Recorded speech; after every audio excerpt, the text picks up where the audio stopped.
Bonjour à tous, bienvenue au stand Loud sur le MIPIM, deuxième jour, beaucoup d'énergie aujourd'hui à découvrir et surtout des experts qui sont venus ici en VIP pour vous apporter toute leur expertise et surtout peut-être des conseils pour cette ville du futur, cette ville de demain que vous avez envie de construire avec les meilleurs éléments possibles. Alors c'est vrai qu'il y a beaucoup de données sur l'écologie, le développement durable, l'intelligence artificielle, mais nous on va vous parler de RH.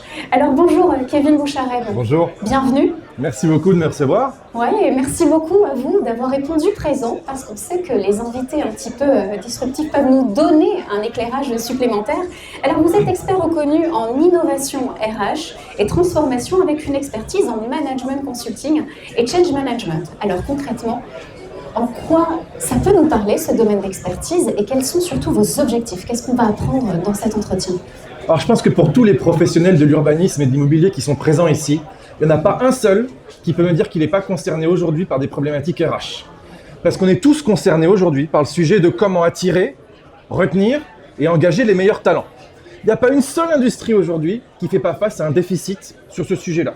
Tous les patrons que je connais viennent me voir en me disant « c'est très très difficile d'engager les jeunes, ils veulent plus bosser, c'est compliqué, on a des problèmes avec le recrutement et la gestion des seniors, on a des problèmes d'engagement avec une recrudescence extrêmement forte des arrêts maladie, des problématiques d'engagement, de santé mentale. Et donc aujourd'hui, la question du travail, de ce qui se passe dans le monde du travail concerne tout le monde et a fortiori une industrie comme la vôtre qui est si concernée par les enjeux du futur. Donc c'est pour ça que je suis devant vous aujourd'hui, à faire un petit pas de côté, moins pour parler des problématiques techniques, que finalement des problématiques de management, de RH, d'humain, qui concernent à la fois vos clients et vos employés. Et ça, je suis sûre que ça leur parle parce qu'effectivement, pour construire la ville de demain, il faut des personnes qui soient derrière les bureaux, qui soient là à l'énergie. Donc, vous travaillez sur la transformation des organisations et des processus RH pour les rendre beaucoup plus agiles et plus performants. Alors justement, quelles sont les tendances RH du moment? Quels sont tout simplement les différents rôles majeurs aujourd'hui que définissent les RH au sein d'une entreprise? Alors, bien comprendre d'où je pars. Moi, je suis professeur à l'université, à la Sorbonne, au CELSA, donc j'ai un peu de surplomb, si vous voulez. J'étudie de manière académique les grandes tendances. Je travaille sur des utopies, sur le futur, la futurologie, comme on dit. Et je me pose des questions sur ce qui va se passer. Et puis, j'ai eu un rôle un peu marrant avant ça, de directeur du futur du travail et de la stratégie RH d'Ubisoft dans le gaming, qui m'a permis de donner à voir, de créer, d'étudier et de mettre en place des nouvelles pratiques. Donc, c'est là-dessus que je me base pour vous parler justement de la prospective RH et managériale. Alors, je vous propose 5 grandes tendances, vous allez voir, qui vont tous nous parler et sur lesquelles on doit vraiment se poser des questions très fortes. La première, c'est le changement de balance, de pouvoir des mains des employeurs vers celles des employés. On a tous vu que pendant très longtemps, dans le rapport au travail, c'était l'employeur qui dictait les termes. Typiquement, quand vous passez un entretien en tant que candidat, vous priez pour avoir le poste, vous étiez très content quand on vous le donnait, vous négociez pas vraiment vos conditions de travail, vous étiez très reconnaissant. Et on voit qu'en fait, la balance est complètement inversée. Aujourd'hui, en entretien, on a un candidat qui pose ses termes, très clairement, Exact. Qui n'hésite pas à dire finalement j'ai réfléchi, je vais pas venir parce que j'ai pas fité avec le manager, parce que la culture me parle pas, parce que je pense que je peux avoir mieux ailleurs. Et alors ça, c'est très déroutant pour les employeurs parce que pendant très longtemps, on n'a pas fonctionné comme ça. Et ça s'appuie sur de nouvelles aspirations qui elles aussi sont nouvelles, qui ont été catalysées pendant la crise Covid, mais qui datent de bien avant. À commencer par la question de l'équilibre vie privée-vie pro, dont on parle toutes et tous, et qui finalement nous dit qu'une vie réussie aujourd'hui est beaucoup plus l'apanage d'un équilibre entre les différentes sphères de la vie, le professionnel bien sûr, mais aussi la famille, les amis, le sport, la culture, pourquoi pas la politique, beaucoup plus que le surinvestissement dans la sphère professionnelle qui était le modèle finalement des années 80-90, bien incarné dans le modèle du workaholic, si vous voulez, du bourreau de travail. Ça, c'est terminé. Et ça va dans le sens de nouveaux attributs, comme le télétravail, comme les nouveaux rythmes de travail. C'est ce que j'allais vous dire, parce que là, ce qui est intéressant, c'est qu'on est au cœur de l'entreprise, mais ça donne aussi des idées aux architectes pour ces nouveaux postes de travail, parce qu'on ne va plus passer 8 heures par jour derrière son bureau au même endroit. Non, pas du tout. C'était une petite parenthèse. Je vous laisse continuer. On va clairement en reparler, à mon avis, dans la suite de l'entretien, parce que ça a complètement changé même la physique de l'urbanité et de nos villes. Il va falloir le penser dans le temps long, ce truc-là. Mais le télétravail, c'est une révolution anthropologique majeure sur laquelle on va devoir penser, à mon avis, les choses dans le temps très long. Donc il y a le lieu de travail, il y a le temps de travail, on l'a dit, avec l'émergence de nouveaux modèles comme la semaine de 4 jours, le travail asynchrone, ce genre de choses. Et puis il y a des nouveaux attributs de la réussite. Typiquement, vous savez, dans les années 80-90, on disait, c'était Seguela qui disait ça, si à 50 ans, t'as pas ta Rolex, t'as raté ta vie. Exactement. Et pour avoir sa Rolex, Jacques Seguela, pour ceux qui absolument. Ne savent pas. Et pour avoir ta Rolex, fallait faire carrière. Exactement. Faire carrière, c'était en gros poser ses fesses dans la plus grande entreprise possible et puis attendre d'avoir des promotions. Et ça vous garantissait d'avoir finalement une augmentation de votre niveau de vie. Et au bout d'un moment, arrivé vers 50 ans, vous avez assez d'argent pour avoir de Rolex. On est passé de Seguela à Xavier Niel. Si à 30 ans, t'as pas monté ta boîte, voire planté ta boîte, t'as raté ta vie. Le nouveau héros des temps modernes, c'est l'entrepreneur. C'est la Startup Nation. Et ben oui. Et ça change tout dans la manière qu'on a de considérer le travail, parce qu'on a en face de nous des gens qui aspirent à se réaliser individuellement, beaucoup plus qu'à faire partie d'un projet collectif qui est celui de l'entreprise classique. Et ça, c'est très nouveau à intégrer dans le monde du travail. Effectivement, les solopreneurs, les serialpreneurs, on a vraiment tous les termes et surtout les millennials sont aujourd'hui abonnés à ça. On n'a plus envie de prendre le ticket 30 ans de carrière dans la même boîte. Absolument. Alors merci pour toutes ces tendances. On va creuser le dossier tout simplement innovation RH dans le secteur du développement immobilier et de l'urbanisme. Est-ce qu'ici, au MIPIM, on a quelques tendances à leur offrir? Oui, alors la première, et c'est plus une tendance, c'est devenu une réalité. Je ne peux pas vous parler de ça sans vous parler justement du télétravail et du télétravail partout. Vous allez me dire, ça fait 4 ans, 5 ans, 10 ans qu'on en parle. Oui, sauf que là, c'est une réalité installée et qui va continuer à grandir. Quand bien même les 10 heures de mauvais augure viennent nous dire « Oui, il faut ramener tout le monde au bureau, c'était tellement mieux avant, machin ». C'est pas vrai. Ça va continuer, tout simplement parce que la génération Z, qui va devenir majoritaire dans le marché du travail sous peu, elle vient en entretien et la première question qu'elle pose, c'est combien de jours de télétravail? Et si vous répondez j'en offre pas, elle va dire combien tu me payes pour ne pas m'offrir ça? Et si tu payes misère et qu'en plus tu donnes pas de télétravail, tu viens pas. C'est là qu'on voit que les rapports vont complètement changer. Absolument. Ce sont les salariés qui vont exiger. Absolument. Plutôt que l'inverse. On va rendre des comptes à son salarié. Exactement. Exactement. C'est une donne à noter. Voilà, et ça, c'est important parce que ça développe le télétravail dans le territoire français. Donc d'abord au sein de la ville, on voit qu'il y a un basculement géographique avec des gens qui ont déménagé pendant le Covid.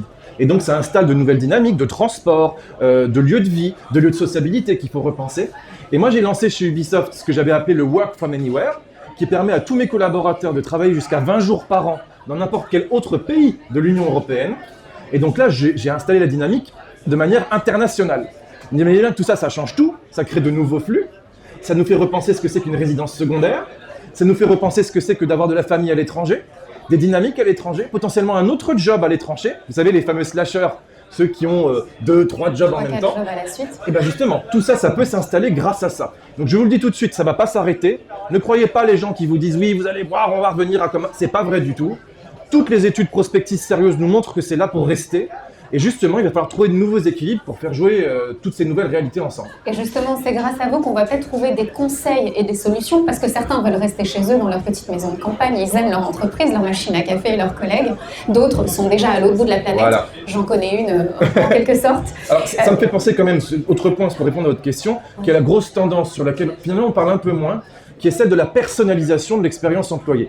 Et là-dessus, je voudrais avoir votre attention, parce que c'est vraiment, à mon avis, la tendance la plus forte qu'on anticipe assez mal et qui est pourtant le reflet de notre époque. Rappelez-vous bien qu'on est passé de la société du nous, c'est-à-dire homogène socialement, cohérente, des années 80-90, qui pouvait se penser sous forme de lutte des classes, puisqu'elle était homogène socialement. C'est d'ailleurs pour ça que les sondages à l'époque se trompaient jamais. Parce qu'au sein d'une même classe sociale, vous aviez plus ou moins les mêmes comportements d'achat, les mêmes comportements électoraux. Aujourd'hui, je vous mets au défi d'aller interroger quelqu'un dans une même classe sociale et d'essayer d'en déduire des grandes tendances politiques ou de consommation. Ça marche plus. C'est pour ça qu'ils se trompent tout le temps. Parce qu'il s'est passé une rupture anthropologique majeure entre les années 90 et maintenant. C'est l'hyper-individualisation de la société, qui a été hypertrophiée par les réseaux sociaux, qui vous donne la possibilité d'être quelqu'un, indépendamment de votre milieu social ou de votre travail. Et donc ce qui compte, c'est qui vous êtes vous, comment vous allez vous réaliser individuellement. Et ça vient dans un contexte sociologique qui vous appelle à faire ça. Regardez Netflix, sur toutes les séries Netflix qui sont à la mode, tous les héros du temps sont des gens, le récit, ce sont des gens qui se découvrent, qui vont à la découverte d'eux-mêmes et qui se réalisent en tant qu'individus. Et c'est ça, cette quête-là, qui donne finalement tout son sel à la série. C'est pareil pour l'entrepreneuriat. Pourquoi l'entrepreneuriat a tant de succès? C'est parce que c'est un moyen de vous réaliser individuellement. Tout ça, ça prend corps dans les dispositifs RH, justement, qui sont ceux de la personnalisation de l'expérience employée. Et quand on vous dit « moi, venez comme vous êtes », entre guillemets, ça veut dire ça. Dans l'entreprise, vous devez être accueilli comme un individu singulier, qui a des besoins singuliers, et un jeune parent, ça n'a pas les mêmes besoins qu'un pré-retraité, qui n'a pas les mêmes besoins qu'un jeune diplômé. Et jusqu'à présent, en RH, nous, on est traité tout le monde de la même façon, par exemple, par précepte égalitaire, si vous voulez. Et aujourd'hui, on dit au contraire, on va devoir traiter de manière différenciée, mais juste, pour pouvoir vous retenir. Et ça, c'est très nouveau. Et c'est là où on voit ces nouveaux profils de RH et ces nouveaux profils de manager avec ce leadership inclusif où il faut effectivement prendre chaque salarié à part entière et non pas sous la même bannière d'une entreprise. Exactement. Alors justement, vous êtes là, Kevin, pour donner le maximum de conseils à nos professionnels qui se réunissent durant quelques jours ici même à Cannes, qui viennent des 4 coins de la planète, peu importe qu'ils soient digital nomades ou pas. Et justement, alors quels sont les conseils que vous pouvez donner pour pouvoir accompagner au mieux les changements dans ces équipes collaboratives à ces nouveaux RH? Quoi leur dire? Bon, alors je vais vous donner une citation, vous savez, du président du Conseil, André Marie, qui disait « S'il n'est pas nécessaire de changer, il est nécessaire de ne pas changer ». Alors il disait ça avec sa voix, vous savez, alors c'est bon. Ça veut dire quoi?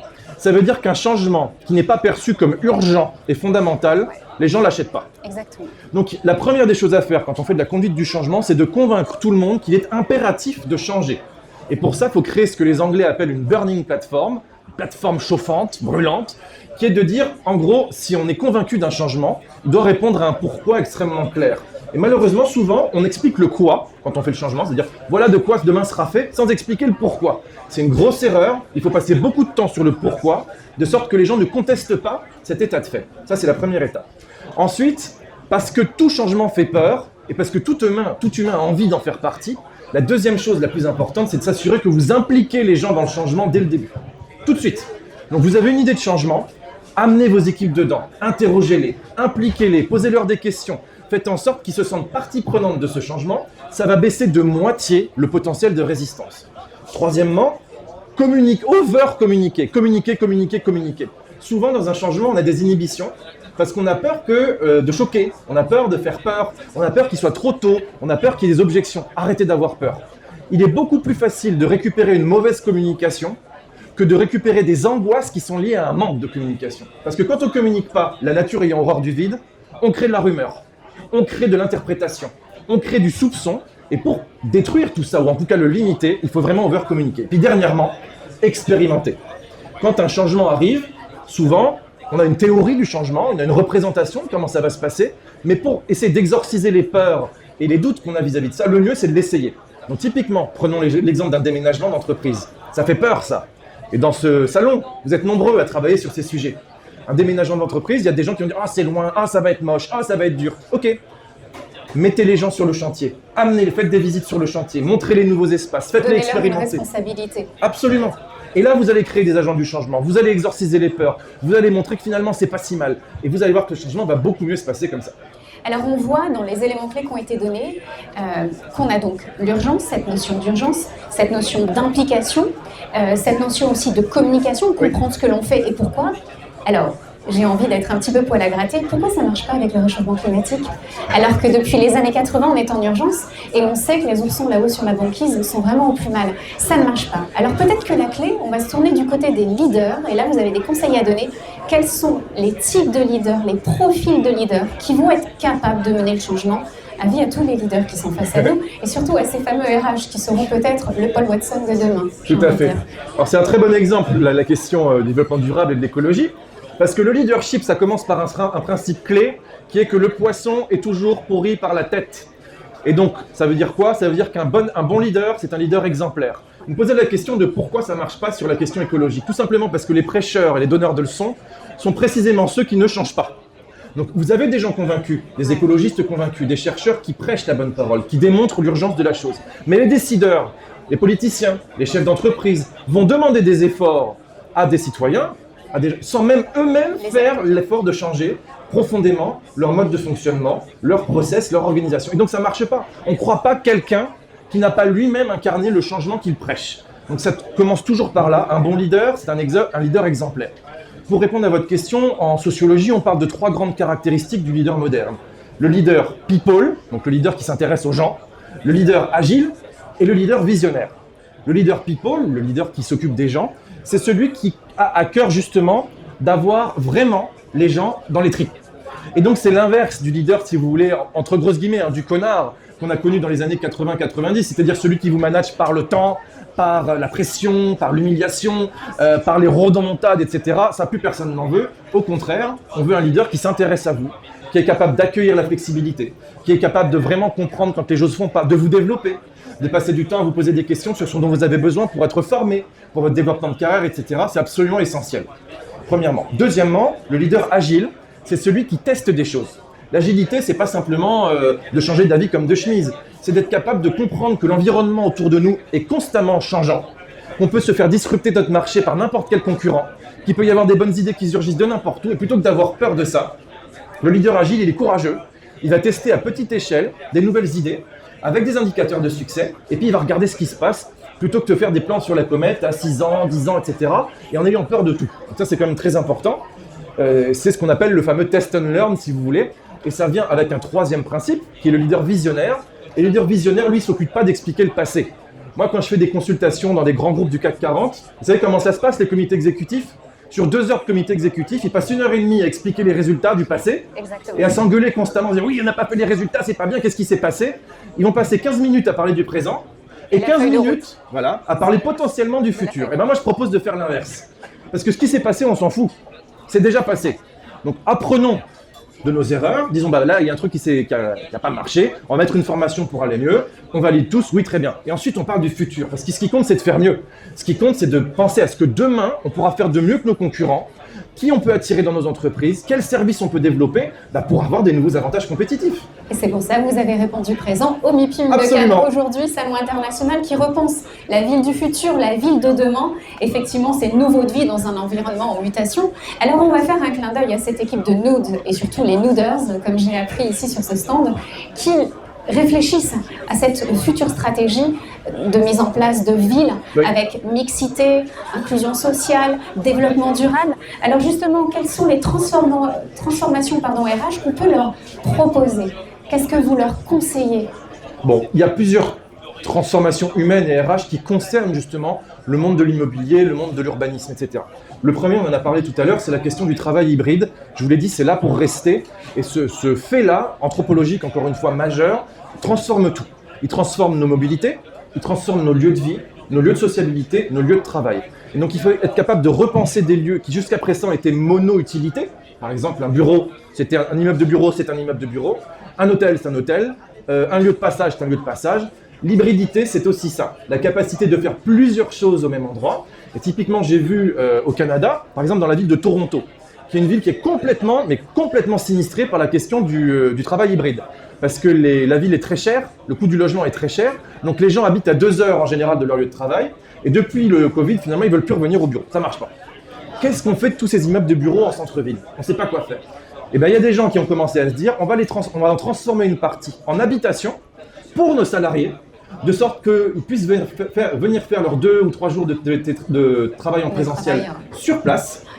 Et de cette façon, on répond à une problématique qu'on n'arrive pas à gérer, qui est celle des mobilités entre le travail et le domicile quand on habite loin. Ça, c'est quelque chose d'intéressant. Et quand on sait à quel point aujourd'hui le logement est difficile, c'est d'ailleurs le premier poste d'angoisse pour la Gen Z, se loger. Là, on peut répondre, vous voyez, à des problématiques très concrètes en transformant des immeubles de bureaux dans un second usage. On peut aussi se dire qu'on peut faire rentrer le public dans nos bureaux. Moi, c'est quelque chose que j'ai proposé chez Ubisoft. Comment est-ce qu'on peut s'assurer que nos clients soient partie prenante aussi de nos locaux d'entreprise? Moi, mes développeurs chez Ubisoft, ils étaient ravis de voir des clients qui venaient dans nos bureaux. Ça leur permet d'avoir du feedback, ça les rend fiers de ce qu'ils font. Et bien, transformons notre rez-de-chaussée en espace d'expérimentation de nos jeux, en concept store, dans lequel on va pouvoir acheter du merchandising, dans lequel on va pouvoir rencontrer les équipes pour parler. Et justement, là, on progresse collectivement. On peut aussi mettre du coworking, etc. Vous voyez qu'on peut faire plein de choses. L'hybridité dans toute sa splendeur, voilà à quoi ça sert. Je pense que c'est une tendance hyper importante. Le deuxième point, et je pense que c'est un point très important, vous avez parlé d'environnement responsable et inclusif.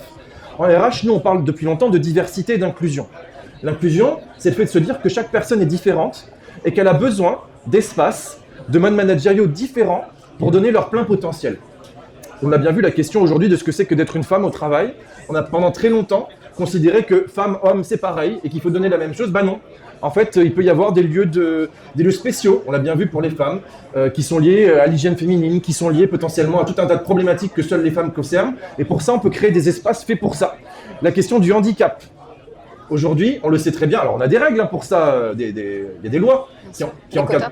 Je pense qu'il faut aller beaucoup plus loin que ça. Et nous, on a fait des focus group avec des personnes en situation de handicap, et pas que le handicap physique, hein. Ça peut être le handicap mental, ça peut être la neurodiversité, ça peut être l'agoraphobie, ça peut être plein de choses. De quoi avez-vous besoin pour donner votre plein potentiel? Et c'est la seule question qui doit m'obséder en tant que RH. Et de cette façon, on transforme. On transforme les mobilités, les lieux et les modes managériaux. Ça, vous voyez que c'est un point hyper important pour faire des lieux inclusifs. Alors justement, on voit qu'il faut vraiment changer sa façon de penser, son mindset vis-à-vis du recrutement, vis-à-vis de l'espace de travail que l'on propose et surtout l'accompagnement de cette salariée. Ce n'est pas une mince affaire. Alors comment optimiser sa communication externe et interne pour faire passer ses idées, pour appliquer la transformation RH et ce changement? Bon, alors déjà, je voudrais dire un truc, c'est que vous avez la chance d'être dans des industries qui ont du sens. On a beaucoup d'industries aujourd'hui qui produisent de l'abjection. Quand on regarde aujourd'hui ce qui se passe dans les médias, dans le divertissement, dans tout un tas d'industries, dans le marketing de manière générale, le marketing de certains produits qui sont complètement inutiles, voire qui produisent justement de l'abjection sociale ou sociétale, c'est pas du tout votre cas. Vous, quand on produit des lieux, quand on produit de la mobilité, quand on travaille sur de l'urbanité, on change des vies. Et ça, on a tendance à l'oublier quand on est dans ce secteur. C'est dommage parce que vous devez le dire haut et fort. J'ai parlé de la Gen Z tout à l'heure. C'est une génération qui se caractérise par une quête de sens très importante. C'est vrai pour eux, c'est aussi vrai pour toutes les autres générations par ailleurs. Hein. Pour que ce soit très clair, l'époque a produit une quête de sens très importante chez les salariés. Dites-le, montrez que vous êtes une industrie qui justement travaille sur du sens, produit quelque chose de positif pour les gens. Et ça va créer une énergie extrêmement forte pour les collaborateurs, mais aussi pour vos clients. Ça va générer de la fierté, du sens, de l'attention positive, et ça c'est hyper important. Deuxièmement, je pense qu'il faut montrer concrètement comment transformer les lieux, en fait, permet de transformer des vies. J'ai parlé des personnes en situation de handicap tout à l'heure. La première problématique des personnes qui sont en situation de handicap physique, c'est l'accessibilité. Il y a encore des centaines de lieux qui leur sont inaccessibles ou pour lesquels c'est un parcours du combattant pour eux, juste d'y accéder. Montrez ce que c'est. Montrez comment on change une vie. Ça, c'est hyper fort, je trouve, comme message. Et puis enfin, montrer la réalité de la diversité de vos activités. Travailler dans le monde de l'immobilier et de l'urbanisme, c'est pas simplement faire des plans sur un chantier. C'est pas simplement être sur un chantier. C'est pas simplement être architecte, c'est la diversité de tout ça. Et ça, on le sait pas. Je pense qu'il faut le montrer. Moi, ce que j'aime bien avec les nouvelles technologies, c'est par exemple la logique des réels. Vous savez, sur TikTok, on montre des réels. C'est-à-dire, en gros, on se prend en photo ou en vidéo en train de faire quelque chose pour de vrai. Ça dure pas longtemps, c'est impactant. Montrez des réels, la réalité de vos activités. Ça va parler aux jeunes et ça leur donnera peut-être envie de vous rejoindre. Donc on voit qu'on est dans la pleine puissance du potentiel. Profitez de votre potentiel. Derrière ce qu'il y a devant. C'est une magnifique page blanche. Exactement. Alors on arrive à la fin de notre entretien. Quels sont les derniers mots-clés que vous souhaitez offrir à tous ces professionnels qui sont réunis sur ce stand? Et là je fais un gros clin d'œil aux Nooders, qui sont complètement dans tout l'état d'esprit que vous présentez depuis tout à l'heure. Ils ont le bon mindset pour créer cette ville de demain. Et ils ont senti effectivement qu'ils avaient une valeur ajoutée à leur métier. Justement, alors, en tant qu'expert change management, comment est-ce que vous voyez l'avenir des métiers donc, dans un monde de plus en plus connecté, digitalisé? Est-ce qu'on devient des robots ou pas du tout? C'est ça la clé. Alors, c'est la première question qu'on me pose en général en tant que RH. Est-ce que l'IA va détruire mon job? Voilà. Mais c'est une question légitime, ça. Eh ben, je vais vous dire peut-être ou peut-être pas. Ça dépend. Oui, l'IA générative a le potentiel de transformer 90% des jobs qui existent aujourd'hui. Donc ça, c'est une donnée qui est aussi rupturiste que l'arrivée d'Internet. Vous savez, il y a eu un monde avant Internet. Alors vous, on s'en souvient peut-être plus, mais oui, il y a eu un monde avant Internet. Ça a profondément changé le monde du travail, dans tous les métiers, y compris les métiers d'artisanat. Aujourd'hui, les métiers d'artisanat sont augmentés par Internet. Et bien ça va être pareil avec l'IA. Tous les métiers, la plupart des métiers vont être augmentés par de l'IA. Il y a quelques métiers qui vont être totalement substitués par de l'IA, oui. Notamment les métiers, par exemple, de data crunching, c'est-à-dire qu'il s'agit où on va simplement vous demander de faire de la recherche. Aujourd'hui, la vérité, c'est que vous demandez à ChatGPT de vous faire une recherche à votre place, il vous le fait tout de suite. Ça ne sert à rien. Donc ça, c'est des métiers qui vont disparaître au profit de nouveaux métiers. Et donc ça, c'est quand même très important. Globalement, ce qu'on dit, c'est qu'il va y avoir plus d'automatisation des tâches justement à faible valeur ajoutée et moins de temps passé sur des tâches de recherche ou de création de contenu. Et moi, je trouve que c'est une bénédiction. Voir passer du temps dans des métiers de bureau, à faire des présentations PowerPoint stupides, dans lesquelles on aligne des boîtes et on regarde le meilleur camailleux de bleu, etc. Dieu merci, on va pouvoir demander une IA de faire ça à notre place et je pense qu'on va tous s'en sentir grandis. Par contre, il faut remplacer ce temps par autre chose. Puisque l'IA standardise, puisque l'IA va faire à notre place tout ce qui est facile, il va falloir qu'on fasse, nous, ce qui est plus dur, ce qui demande plus de créativité. Et donc, ça va nous demander de nous challenger beaucoup plus pour se différencier dans ce monde-là, il va falloir être vraiment créatif et faire entrer en jeu la collision, si vous voulez, de différentes modalités. Il va falloir s'intéresser à ce qui se passe autour de nous. Il va falloir s'intéresser à faire de la prospective pour anticiper les transformations. Il va falloir être vraiment expert de son business et de son industrie pour anticiper ce qui se passe et créer des solutions dans notre travail au quotidien qui dépassent celles des concurrents. Je trouve que c'est plutôt enthousiasmant. Par contre, à côté de ça, il faut savoir un truc, c'est que l'horizon des nouvelles technologies, le plus flippant, à mon sens, c'est la connexion de l'IA avec la robotique. Et ça va intéresser notre industrie. L'IA, ça produit déjà aujourd'hui du contenu, vous le savez. Avec de l'IA, on peut faire du texte, de l'image, de la vidéo, du code. On peut donc faire des sites internet. Imaginez maintenant qu'une IA soit capable de produire des commandes, d'accord, qui sont connectées à des robots. Et ces robots sont capables de produire des choses concrètes, des objets. Là, vous pouvez tout de suite imaginer que le fameux rêve de l'entreprise, de l'usine autonome, en fait, c'est plus un rêve. Parce qu'on est capable aujourd'hui de le faire. Si on est capable de dresser une IA pour qu'elle auto-apprenne comment commander un robot, pour qu'il fabrique une petite maison, et que ce robot apprend de ses erreurs tout seul, et qu'au bout de 2 mois, il devient autonome, vous n'avez quasiment plus besoin d'employés pour le faire. Vous avez juste besoin de quelqu'un qui régule les prompts qu'on donne à une IA. Ce que je dis, ce n'est pas de la science-fiction. On est dans un horizon de 2 ans. Donc c'est important de se rendre compte que ça se transforme. Il faut qu'on se repositionne, nous, sur des métiers qui vont permettre d'intégrer tout ça et qui vont intégrer une part plus technologique dans nos métiers. Et effectivement, c'est une réalité sur les réseaux dernièrement. On a vu un robot convaincre d'autres robots qui pouvaient quitter la salle du musée et se libérer de leur temps de travail. Donc c'est assez dingue. Dernier point peut-être, parce que c'est important. Là, je vous parle des technologies, de tout ce qui se passe dans ce monde-là. Il y a un point important pour celles et ceux à qui ça fait peur. Et je peux comprendre, on n'est pas tous intéressés par la technologie. Il y a des métiers qui vont souffrir de ça. Qui vont disparaître. Qui vont disparaître. Absolument. Et notamment les métiers de bureau qui, entre guillemets, ont une faible valeur ajoutée aujourd'hui, sont les plus menacés. En revanche, il y a des métiers qui, eux, ne sont pas du tout ou très peu dépendants de ça, qui sont en train de monter. Je pense aux fameux métiers du care, c'est-à-dire les métiers de la main et du cœur, les métiers de la santé, les métiers qui vont gérer la question de la dépendance, avec l'augmentation du nombre des personnes âgées notamment, qui sont des métiers qui sont assez peu dépendants des questions d'IA et qui sont des métiers qui, au contraire, vont être profondément humains. On voit bien qu'on manque cruellement de gens aujourd'hui là-dessus. C'est des métiers qui sont en très forte tension et qui vont le rester. Les métiers du transport, j'ai encore entendu ce matin que la première raison aujourd'hui des problèmes de transport, c'est pas les problèmes de commande, c'est le manque de personnel. Les métiers de l'éducation, est-ce qu'on va vraiment se faire former par des robots? Non, ça marche pas. C'est augmenté par de la tech. Mais on a besoin de professionnels d'éducation qui sont formés. C'est le deuxième poste aujourd'hui en crise dans les métiers en tension. Et puis enfin, les métiers de la défense. Il n'est pas utile de vous rappeler qu'on re-rentre dans une période de conflictualité accrue, qui a priori va rester là pour une vingtaine d'années. Les questions de défense sont majeures. Voilà 4 secteurs qui sont en montée très importante sur le monde du travail et qui ne sont pas du tout ou très peu liés aux questions d'IA. Effectivement. Alors, ce qu'on va retenir de cette dernière réponse, c'était effectivement, n'ayez pas peur de cette IA, vous ne serez pas plus lazy, comme on dit, un peu paresseux, inutile, sous-utilisé. Au contraire, vous allez être stimulé, vous allez pouvoir adopter une nouvelle posture au niveau de vos fonctions. Alors justement, je la relie à cette conclusion. Le dernier conseil, c'est quel conseil on peut donner à nous et tous les professionnels du secteur pour intégrer une nouvelle culture d'entreprise et surtout atteindre les jeunes talents, les nouveaux talents? Alors, je vais être très honnête avec vous, je trouve que nous, on est quand même plutôt très bien positionnés sur les questions de culture et sur les questions, de manière générale, de marque employeur. Je dis pas ça parce que je suis sur leur stand, je suis pas trop de ce genre, sincèrement. Sinon, vous n'auriez pas été là, je pense. Non, mais c'est ça, moi je suis pas de langue de bois, les gens qui me connaissent le savent. Mais ils sont quand même reconnus pour justement avoir une culture entrepreneuriale très très forte. Et ça, aujourd'hui, ça parle aux jeunes. Je vous l'ai dit tout à l'heure, une des grandes caractéristiques de l'époque, c'est justement la question de comment on peut être son propre héros.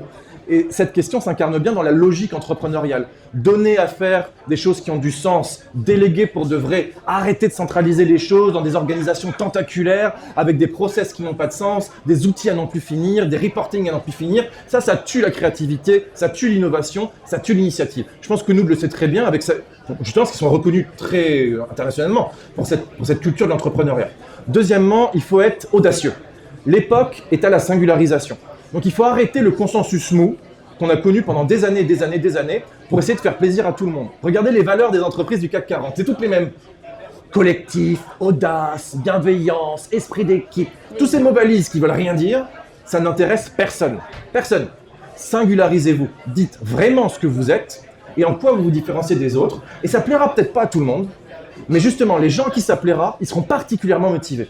Et c'est l'époque qui produit ça. Il ne faut pas avoir peur de choquer. Il ne faut pas avoir peur de ne pas faire plaisir à tout le monde, parce que ceux à qui vous ferez plaisir, ils seront particulièrement engagés.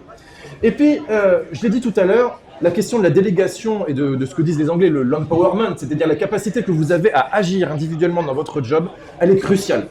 Tout le monde, jeune, moins jeune, nous le disent, dans les enquêtes d'engagement, ce qui pose le plus de problèmes aux gens, c'est le fait qu'ils se sentent paralysés par les excès de process, par le fait de devoir demander l'autorisation, etc. Dans les services publics, c'est encore plus fort. C'est la première raison d'arrêt maladie. Le fait de se dire que finalement, j'ai un boulot que j'aime bien, qui a du sens pour moi, mais toute mon initiative est verrouillée par des excès de process, par des excès de procédure, et finalement, je ne peux pas faire ce que je veux, je ne peux pas faire ce que je pense être bon, donc du coup, je ne le fais pas. C'est super dommage. Et puis, dernier point, je dirais, qui est quand même extrêmement important, c'est de s'assurer justement que tout ce dont j'ai parlé tout à l'heure, les nouveaux modes de travail, les nouveaux rythmes de travail, la personnalisation de l'expérience employée, on soit ouvert à ça. Je ne dis pas qu'il faut dire oui à tout. Je ne dis pas qu'il faut faire du 100% remote, de la semaine de 3 jours, du management différencié à tout va, pas du tout.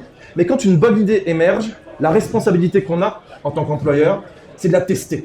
Et donc moi, je recommande à tout le monde, pour avoir une culture forte, de faire ce fameux test and learn.